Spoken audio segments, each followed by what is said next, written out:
Hello, welcome to the. You want to do the intro? Hello, guys. All right, go. Take 3. Cut. Cut of action. Familiar, you're familiar. So if you don't know by now, then you should probably get familiar. Hello, everyone. Welcome to the Newbie to Guru Show, episode 2 here at the Newbie to Guru headquarters. Today, we're discussing how to find out what you should pay for a property that you're looking to invest in. This video is just to educate you on how to make sure you get the right formula when it comes to looking for a property. So our guru actually has taught us the formula that we use as investors in real estate, right? And you want to tell them a little bit about that? So I think this video is going to be pretty important because we want to share with you the knowledge that we get from investors that have been doing this for a long time. There's a lot of new investors that are overpaying for properties, and it's affecting everybody because the formula that should be followed is not being followed by these new investors, and it's going to cause some problems along the way. So, an example, let's say I have a house that it's worth $100,000, but I'm getting it for $70,000, let's say, but it's worth $100,000. It's only $30,000 of rehab. It doesn't need a full rehab, but I'm being told by the realtor that it needs about $15,000 worth of rehab, right? And it's worth $100K, and I'm getting it for $70,000. Okay, I'm getting the house for $70K. It needs $15,000 worth of work, and it's worth $100,000 after repair. Would this deal work? Well, this deal is not going to work just because $100K is the Mayo, the maximum allowable offer for this property. Okay.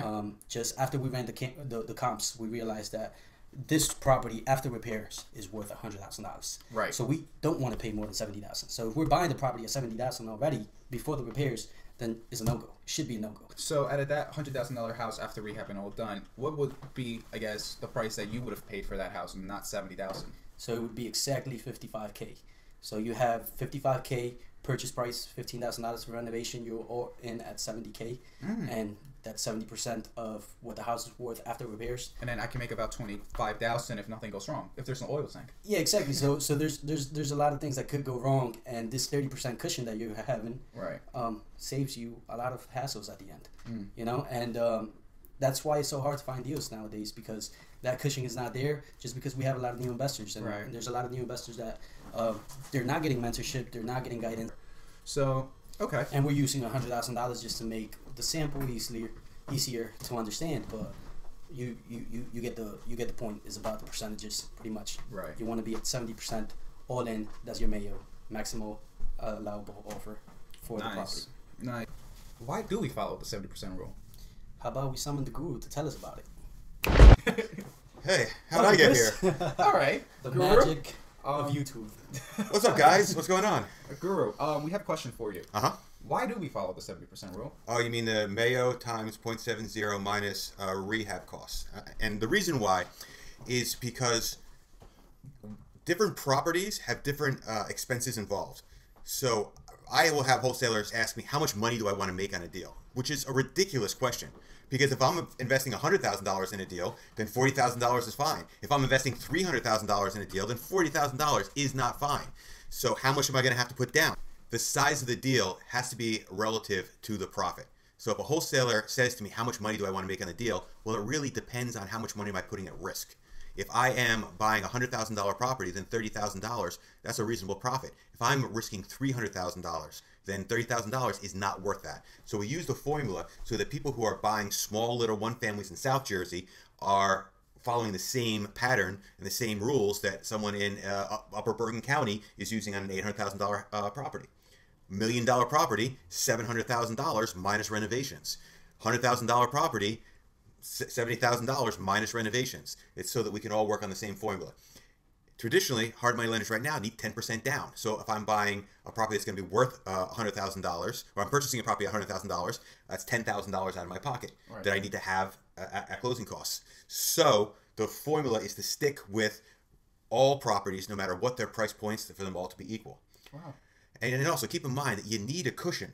What I'm afraid of is that because the market is so hot right now, these newbie investors are underestimating the surprise factors.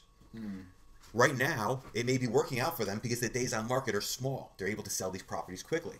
If you are in a small inventory market where you can buy a house, renovate it, and then as soon as you're done with the renovation, have it listed and under contract in 7 to 10 days, right? Well, then that's going to be a lot less risk that you need to take. Right.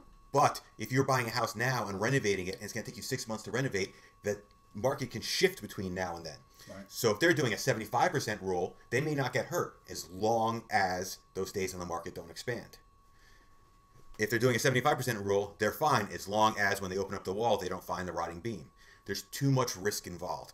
And there's a lot of investors out there who are probably still making money overpaying for these prices, but it's just too risky because the market will turn.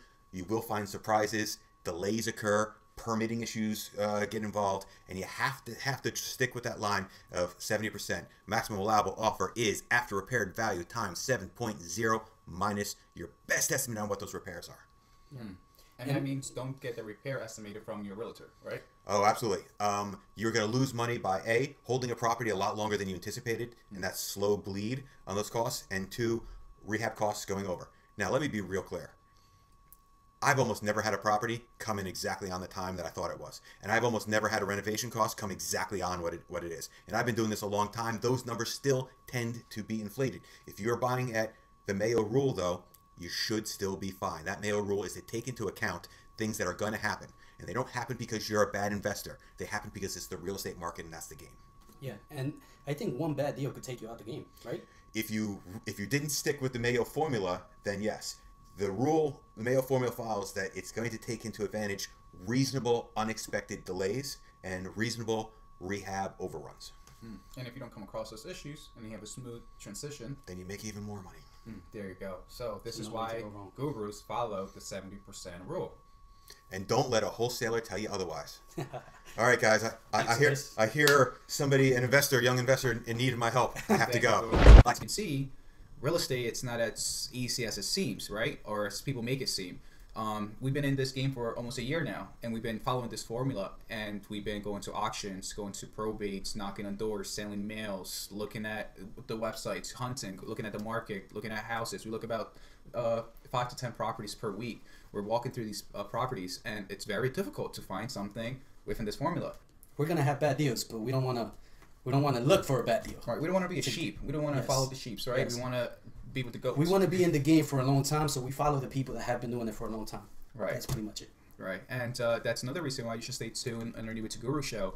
We'll be discussing issues like this, situations that you might come across. As you can tell, we're very honest. We're not here trying to sell you anything. We're not here telling you we're experts. We're telling you we haven't done anything. We go by our formula that our mentors go by and that we follow. And yeah, you should stay tuned.